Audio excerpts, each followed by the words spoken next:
నమస్తే welcome to our channel నేను మీ సిరి ఈ రోజు మనతో పాటు ఉన్నారు Telangana TDP spokesperson AS Rao garu నమస్కారం సార్ గతంలో కూడా ఈ వార్త వచ్చింది సో ఇప్పుడు ఏంటంటే గ్రీన్ సిగ్నల్ వచ్చిందని ఒక వార్త అయితే అసలు దేని గ్రీన్ సిగ్నల్ అంటే సోనియా గాంధీ గారు తెలంగాణ నుంచి పోటీ చేయడానికి గ్రీన్ సిగ్నల్ ఇచ్చారు అని చెప్పేసి ఒక వార్త అయితే చర్చనీయాంశమైంది రేవంత్ రెడ్డికి ఇది అంటే ముఖ్యమంత్రికి ఒక విజయం అనుకుంటే సోనియామ్మను ఒప్పించి తెలంగాణ నుంచి వెళ్ళి పోటీ చేయించడానికి ఒప్పించినందుకు ఇది రెండో విజయం లాగా మనం అనుకోవచ్చా అందులో అసలు ఇందులో వాస్తవం ఉందంటారా అంతా రాముడిదయ రాముడిదయ అంటారా ఎందుకంటే ఇక్కడ చూడండి 22వ తారీఖు ఉత్తరప్రదేశ్లో రామ మందిరం ఇనాగ్రేషన్ ఉంది భూమి పూజ ఉంది ఆ రోజు శంకుస్థాపన ఉంది ఇంకొకటి బీజేపీ యోగి ఆదిత్యనాథ్ యొక్క ప్రభుత్వంలో యూపీ అనేది ముఖ్యంగా అయోధ్యని గణనీయంగా డెవలప్ చేశారు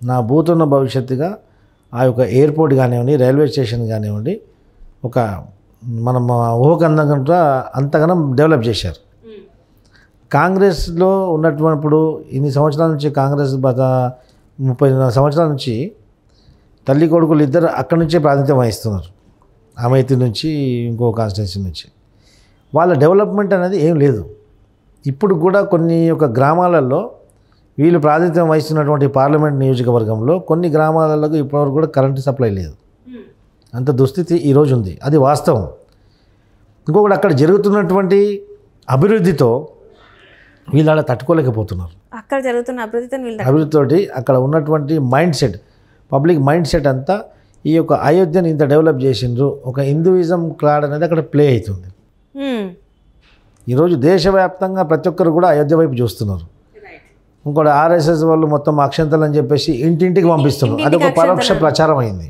ఇంటింటికి వచ్చారు ఇంటింటికి అదొక సెంటిమెంట్ బాగా ప్లే అవుతుంది ఏంటంటే రాముని అక్షంతలు కదా అయోధ్య నుంచి వచ్చాయి కదా బీజేపీ కార్యకర్త కూడా పంచుతున్నాడు ఆర్ఎస్ఎస్లో బీజేపీ కార్యకర్త కూడా వస్తున్నాడు బీజేపీ కార్యకర్త వచ్చినా కానీ ఇంట్లోకి తీసుకెళ్ళి అక్షంతలు వేసి దీపాలు వేసి ఆ కాంగ్రెస్ కార్యకర్త ఇంట్లో కూడా కాంగ్రెస్ కార్యకర్త ఇంట్లో కూడా వెళ్ళే యొక్క యాక్సెస్ ఈ యొక్క రాముని అక్షంతలు కల్పించింది వీళ్ళకు అదే అక్షంతలు సోనియా గాంధీ మీద కూడా పడుతున్నాయి సో వాళ్ళ యొక్క అభద్రతా భావంకి వచ్చేసారు మీరు రాహుల్ గాంధీ ఎక్కడి నుంచి పోటీ చేశాడు చెప్పండి రాహుల్ గాంధీ యూపీలో పోటీ చేశాడు ఆ తర్వాత కేరళలో పోటీ చేశాడు యూపీలో ఓడిపోబోతుందని రిపోర్టు వాళ్ళకు ఉంది అందుకే కేరళలో పోయి పోటీ చేశాడు కేరళలో ఆయనకు ఓటింగ్ చేసింది ఎవరంతా ఏ నియోజకవర్గం అది మొత్తం ముస్లిమ్స్ నియోజకవర్గం అది ఆ పిఎఫ్ఐ ముస్లిం లీగ్ పార్టీ అలాంటి ఉగ్రవాద మైండ్ సెట్ తోటి ఉన్నటువంటి ఒక నియోజకవర్గం అది అక్కడి నుంచి పోటీ చేసి అక్కడి నుంచి నువ్వు గెలిచావు నువ్వు భారత్ జోడో పాదయాత్ర స్టార్ట్ చేసినావు నువ్వు వివేకానందునికి నువ్వు ఏమంటారు నివాళులు అర్పించకుండా నువ్వు డైరెక్ట్ అక్కడి నుంచి వచ్చేసినావు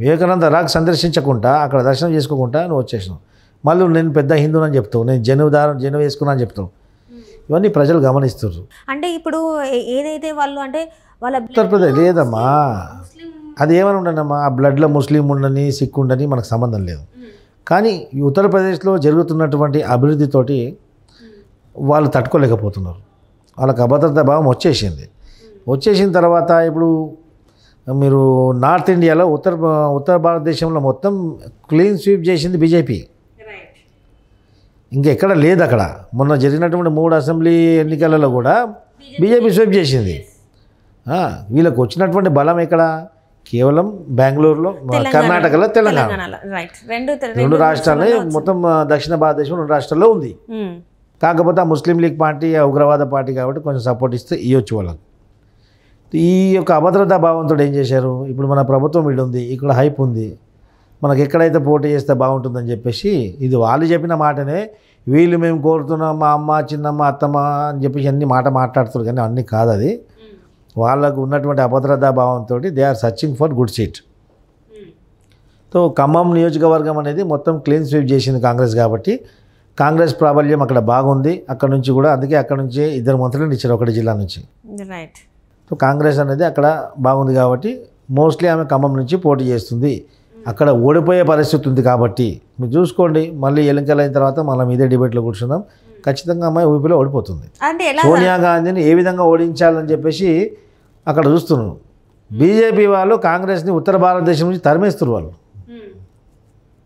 ఇక్కడ నుంచి నేషనల్ పార్టీ కదా సార్, అట్లా తరిమేయడానికి అంటే తరిమేయడం అంటే ఫిజికల్గా కాదండి, అదే ఓడించి పంపించడం అంటే ఇప్పుడు గెలుస్తున్నారు కదా. ఇప్పుడు మనం బీజేపీని చూసుకున్నట్టయితే కర్ణాటకలో ఓడిపోయింది, ఇక్కడ తెలంగాణలో అయితే అసలు సీట్లు చాలా తక్కువ, ఒక్కరికి ఎక్కడి నుంచి వెళ్ళి కామారెడ్డి నుంచి వెళ్ళి గెలవడం జరిగింది. ఇప్పుడు బీజేపీ ఎట్లుందంటే బీజేపీ యొక్క సిద్ధాంతం sentiment north India south India, ఉత్తర భారతదేశం దక్షిణ భారతదేశం మధ్య చాలా వ్యత్యాసం ఉంటుంది. మనం ఢిల్లీకి వెళ్తే సౌత్ ఇండియన్స్ దక్షిణ భారతదేశం మనకు చాలా వ్యత్యాసం చూపిస్తారు వాళ్ళు, మనం ఒక వేరేగా చూస్తారు వాళ్ళు. సో ఇది మింగల్ అయ్యడం కష్టం. అంటే ఈ నార్త్ ఇండియాలో ఉన్నటువంటి ఓటర్లు ప్రజానీకం యొక్క మైండ్ సెట్ అంతా డిఫరెంట్. వాళ్ళు దేశం బదులు చాలా ప్యాట్రియాటిక్గా ఉంటారు అనమాట. దేశం వరకు ఒక జాతీయ జెండా కనిపించేస్తే కథం వాళ్ళు దేనికైనా రెడీ అయిపోతారు, అంత ప్యాట్రియాటిజం ఉంటుంది. అంటే ఇంకోటి ఏంటంటే ఆర్మీలలో ఈ యొక్క బీఎస్ఎఫ్లో కానివ్వండి, ఆర్మీలో కానీ నేవీలో కానీ ఆర్మీ ఫోర్సెస్లలో ఎక్కువ ఉత్తర భారతదేశం నుంచి ప్రాధాన్యత చాలా ఉంటుంది. కాబట్టి ఒక వ్యక్తి ఒక ఆర్మీలో మిలిటరీలో కానీ నేవీలో కానీ దాంట్లో ఉంటే ఆ వ్యక్తికి సంబంధించిన కుటుంబం అంతా కూడా ఎప్పుడు దేశభక్తిలో ఉంటుంది. అంటే దేశం గురించి ఏమైనా చేయాలి మనం, మన దేశం అనేది వాళ్ళకు ఒక భావన అనేది ఎక్కువ ఉంటుంది. సో అలాంటి నార్త్ ఇండియాలో మొత్తం అలా ఉంది. మన సౌత్ ఇండియా చూసుకుంటే అలా కాదు, కొంచెం డిఫరెంట్గా ఉంటాము. అంటే ఇక్కడ కుటుంబ వ్యవస్థ అనేది ఎక్కువ ఉంటుంది, కుటుంబ వ్యవస్థ ఎక్కువ ఉంది. సో నరేంద్ర మోదీ బీజేపీ అంటే వాళ్ళకు ఒక వేరే థాట్ ఉంది. ఇన్ని సంవత్సరాల నుంచి కాంగ్రెస్ పార్టీ దేశాన్ని అరాచకం సృష్టించింది, దేశాన్ని మొత్తం నాశనం చేసింది, దేశం యొక్క ఆర్థిక వ్యవస్థ కొల్లగొట్టింది. ఇంకోటి ఆర్టికల్ 370, మళ్ళీ అనేకమైనటువంటి దేవాలయాలు, ఇప్పుడు కాశీ కానివ్వండి, మళ్ళీ ఇంకోటి మా గంగా కానివ్వండి, గంగా ఘాట్ కానివ్వండి, బద్రీనాథ్ కానివ్వండి, ఇలాంటి అన్ని వ్యవస్థలు మొత్తం అన్ని టెంపుల్స్ అన్నీ రినోవేట్ చేయడం జరిగింది బీజేపీ పరిపాలనలో. అది ఒక సెంటిమెంటల్ వాయిస్. ఇంకోటి అయోధ్య విషయం అనేది కొన్ని దశాబ్దాలుగా అది తేలకుండా ఉన్నటువంటి విషయాన్ని ఒక సక్సెస్ఫుల్గా దాన్ని తేల్చడమే కాకుండా హిందువుల పక్షాన తీర్పు రావడము, మళ్ళీ ఒక భవ్యమైనటువంటి రామ మందిరం నిర్మాణం చేయడం, అది ఒక గ్రేట్ అచీవ్మెంట్ బీజేపీకి. ఇవన్నీ బీజేపీకి కలిసి వచ్చే విషయాలు. సో కాంగ్రెస్కి బీజేపీకి 10 కలిసి వస్తే కాంగ్రెస్కి ఒకటి కూడా కలిసి వచ్చే అంశం అక్కడ లేదు. రైట్. పార్లమెంట్లో సైతం నోటి దురుసుతోటి పార్లమెంట్ సభ్యత్వం కూడా కోల్పోయినటువంటి సందర్భం మనం చూసాం. మళ్ళీ సుప్రీంకోర్టుకి అర్జీ పెట్టుకున్న తర్వాత నానా తంటలు పడి మళ్ళీ పార్లమెంట్లో కాలుపెట్టాడు. అంటే నేను పార్లమెంట్కి వెళ్ళి కూడా బయట పంపించగలిగామని చెప్పేసి బీజేపీ ప్రూవ్ చేసుకుంది. సో అదే అభద్రతా భావం వాళ్ళకు ఉంది. ఆ భయంతో కూడా తెలంగాణ గుర్తుకొస్తారు. కానీ ఇక్కడ వీళ్ళంతా ఏముంది, వీళ్ళు ఇదేం విజయమా? 1.8% తోటి వాళ్ళు గెలిచిండ్రు, మార్జినల్ గెలిపిది. ఇదేం వన్ సైడెడ్ బంబార్డింగ్ గెలుపు కాదు ఇది. అంటే తెలంగాణలో అంటే 1.8% తోటి వీళ్ళు గెలిచారమ్మా. ఒకవేళ మేము తెలుగుదేశం పార్టీ పోటీ చేసింటే కాంగ్రెస్ ఉంటుండే ఇక్కడ. అంటే మీ ఓట్లు కాంగ్రెస్కి పడినాయంట. అది చాలా అట్లా కాదు, మేము పోటీ చేయడం ఇష్టపెట్టండి. ఇప్పుడు షర్మిలనే పోటీ చేస్తే ఓడిపోయేది. షర్మిలను తీసుకుపోయి ప్యాకేజీలు ఇచ్చి సూట్ కేసులు ఇచ్చి ఆమెను పోటీ నుంచి ఎందుకు విరమించారు? అంటే తనకి పార్టీని నడిపే స్తోమత లేదని తను విరమించుకున్నారని చెప్పేసి. స్తోమతనో ఏదో గంట పట్టుకున్నో క్యాండిల్ పట్టుకున్నో డబ్బు పట్టుకున్నో ఏదో తిరుగుతుంది కదా, 1% అని ఓటు పడదు కదా. ఈ ప్రభుత్వం ఎంతకు వచ్చింది? 1.8%కి వచ్చింది. దాదాపు 2% కంటే తక్కువనే ఓటింగ్ తోటి వీళ్ళు మ్యాండేట్ ఇచ్చారు కదా. అంత బలమైనటువంటి విజయం కాదు కదా. ఒకవేళ షర్మిల కానీ ఇంకొకరు కానీ పోటీ చేస్తే, తెలుగుదేశం షర్మిల ఇంకా అందరు పోటీ చేస్తే ఎడ గెలిచేది కాంగ్రెస్? సో షర్మిలకు అందుకే పట్టుకుపోయి అక్కడ ప్యాకేజ్ ఇచ్చి ఆమెను అక్కడ పంపారు. ఆ ప్యాకేజ్ కారణంగా అక్కడ పోతుంది ఆమె. అది జరిగిన విషయం. ఇక్కడ సోనియా గాంధీ ఇక్కడ గెలిచి అక్కడ గెలిచి ఎందుకు గెలవడం? అక్కడ అన్ని రోల్స్ అన్ని ప్రాధాన్యత వహిస్తున్నప్పుడు ఆమెకి ఇక్కడ పోటీ చేయాల్సిన అవసరం ఏమొచ్చింది? ఇప్పుడు కేసీఆర్ కూడా ఒక్క దగ్గర ఉండి ఆడ గజ్వేల్ ప్రాతినిధ్యం వహిస్తున్నా ఉండగా కామారెడ్డి ఎందుకు పోటీ చేశాడు? ఓడిపోయారు కదా. పోటీ చేయడం కారణం ఏంటంటే అంటే ఇక్కడ ఓడిపోయారు. ఇప్పుడు ఒక రాజకీయ నాయకుడు ఎంత సీనియర్ అయినప్పటికి కూడా 2 నియోజకవర్గాలు పోటీ చేస్తున్నారంటే దాని వెనుక బలమైన కారణం ఉంటుంది. ఏం కారణాలు ఉంటాయి సార్? నువ్వు చేసినటువంటి అక్రమాలు దాచిపెట్టుకోవడమో, లేకుంటే నువ్వు ఉన్న నియోజకవర్గంలో ఓడిపోతావని చెప్పేసి అభద్రతా భావం. కేసీఆర్ కామారెడ్డి ఎందుకు పోటీ చేశాడు? అక్కడ అసైన్డ్ భూములు దాదాపు 200 ఎకరాలు కవిత మొత్తం కబ్జా చేసి పెట్టింది. దళితులకు సంబంధించినటువంటి భూములు అసైన్డ్ ల్యాండ్లు అన్నీ మొత్తం ధరణి పోర్టల్లో ఎక్కించుకొని ఒక రోడ్లు కూడా ధరణి పోర్టల్లోకి వచ్చేసినాయి. ఆమె రోడ్లు కూడా ఆమె మ్యూటేషన్ చేసేసుకుంది. అలాంటి అరాచకం, ఆ అరాచకాన్ని కప్పిపుచ్చడం కోసం అక్కడ ఉన్నటువంటి సిట్టింగ్ ఏమైనా తప్పించి కేసీఆర్ పోటీ చేసినాడు. Right.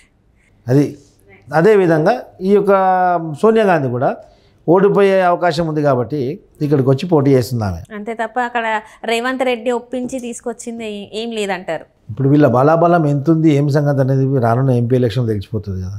Right sir. Revanth Reddy MP గెలిచారు కదా. రేవంత్ రెడ్డి పార్లమెంట్ నియోజకవర్గంలో ఎన్ని కార్పొరేటర్ గెలిచారు? ఇద్దరే.